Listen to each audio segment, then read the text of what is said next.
French fishermen have the power to block the Channel Tunnel and therefore paralyze the British economy, the UK has been warned.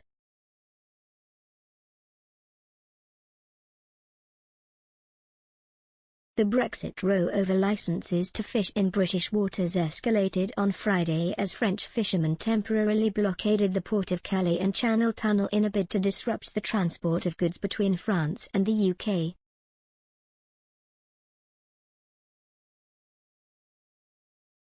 Prime Minister Boris Johnson and French President Emmanuel Macron lay utmost political value on fishing licenses.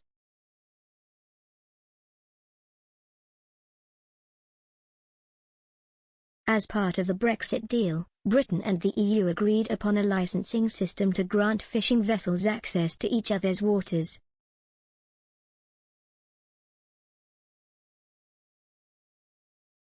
However, France says Britain is not honouring its word, accusing it of not granting French vessels the full number they are due.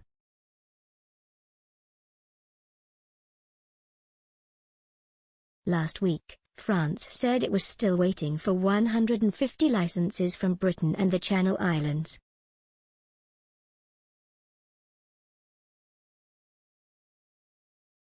Britain, meanwhile, said only the vessels lacking the correct documentation are missing out on relevant licenses.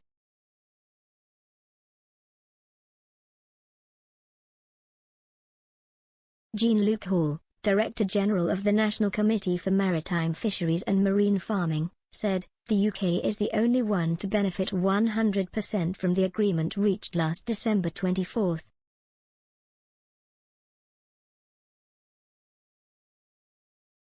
Fishing companies that don't have access to British waters, he said, are experiencing 30 to 50% loss in turnover.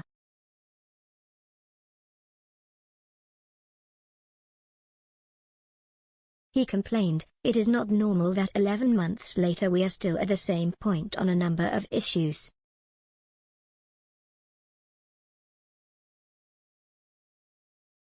Speaking of the blockade, he said, our coordinated action is intended to show that we have the capacity to block the ports, block the Channel Tunnel and therefore paralyze the British economy.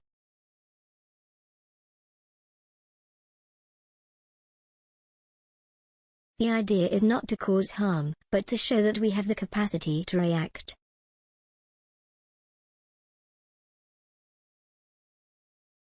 Mr. Hall hopes to get British authorities to reflect on the issue.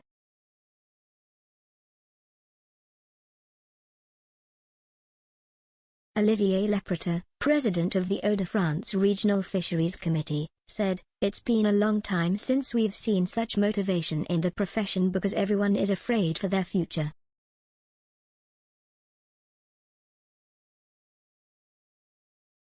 We reserve the right to carry out other blockade actions, including in places not affected by Brexit.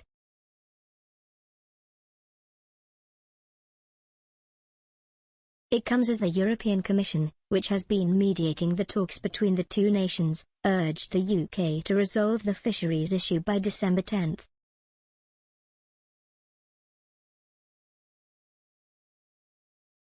Calling for more firmness from the Commission, Mr. Call said it is them who are supposed to enforce this agreement.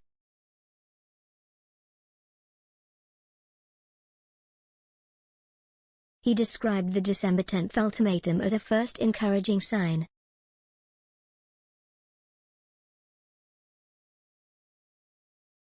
He said, that is to say that if on December 10 there is no significant progress, a priori the EU could implement the retaliatory measures provided for by the agreement.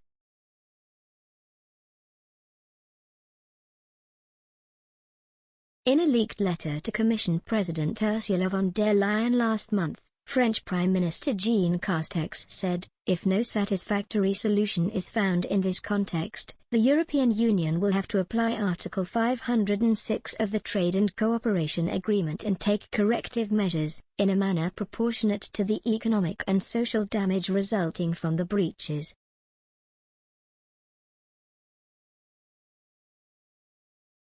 A UK government spokesperson said, "We have licensed nearly 1,700 EU vessels overall. Our approach to licensing has been reasonable and fully in line with our commitments in the Trade and Cooperation Agreement."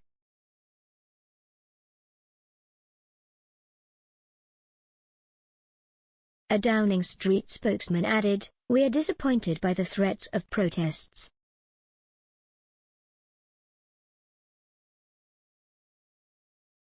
It will be up to the French to ensure that illegal actions are not taken and that trade is not affected."